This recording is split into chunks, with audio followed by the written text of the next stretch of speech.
Anyway, kanina sabi ko nga, you guys are extremely, extremely sexy. Do you get indecent proposals? I do. You do. Tell us more about it.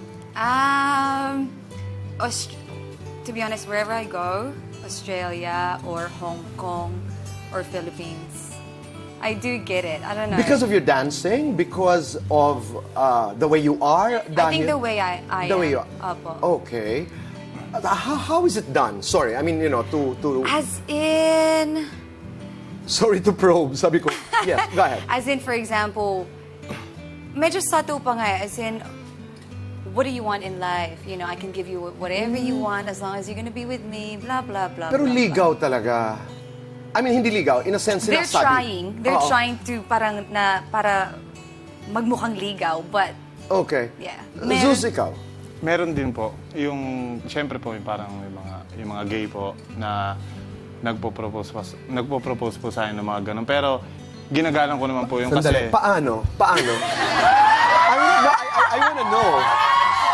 Hindi, yun po parang siyempre masakit sa akin.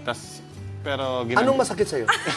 Hindi po kasi minsan sinasabi nila, magkano ka, gano'n. Magkano ka ba, parang...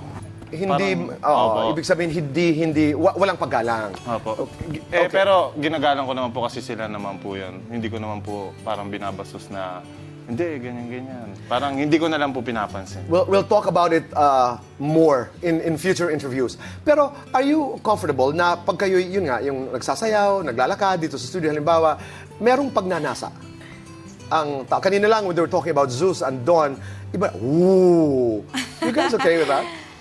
Well, I think we can't control people's mind. So, kahit naman, whether we're sexy or not, Zeus and Dawn or ibang tao, meron at meron pa rin pong... I like that. You can control what people think about you. What you can control is how you handle, how people think about you. Yes. Okay lang sa'yo na pinagnanasaan ka? Okay lang naman po.